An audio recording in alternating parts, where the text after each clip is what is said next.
उत्तर भारत के एक शांत गांव धरौलीपुर में एक पुरानी टूटी फूटी कोठी खड़ी थी। वर्मा कोठी। गांव वालों का कहना था कि वहां कोई नहीं रहता, लेकिन रात होते ही वहां से किसी लड़की के रोने की आवाजें आती थी। कोई हिम्मत नहीं करता था उस कोठी के पास जाने की। लेकिन शहर से आया एक पत्रकार आदित्य वहां की कहानी को कवर करने के लिए गांव में आया। उसे इन लोक कथाओं में गहरी दिलचस्पी थी। जब आदित्य गांव पहुंचा तो बुजुर्ग श्यामलाल चाचा ने उसे समझाया, बाबूजी, उस कोठी की ओर मत जाइए। वहां आत्मा है, सविता की आत्मा। 20 साल पहले उसी कोठी में उसकी जलकर मौत हो गई थी। पर आदित्य नहीं माना। मैं डरता नहीं, मैं सच्चाई निकालने आया हूं।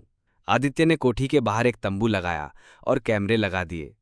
जैसे ही रात हुई, अजीब घटनाएं शुरू हो गई।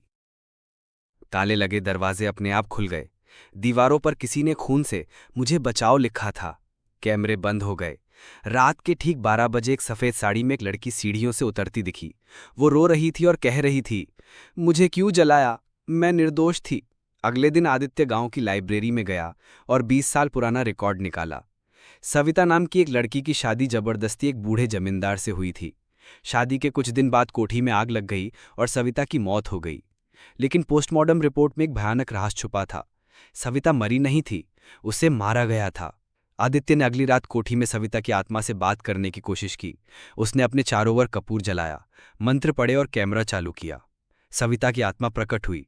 मुझे न्याय चाहिए। जिसने मुझे जलाया वो अभी भी जिंदा है। उसने जमींदार के बेटे विजय का नाम लिया। आदित्य ने गांव के लोगों से विजय के बारे में पूछा। अब वो गांव का सबसे बड़ा आदमी था।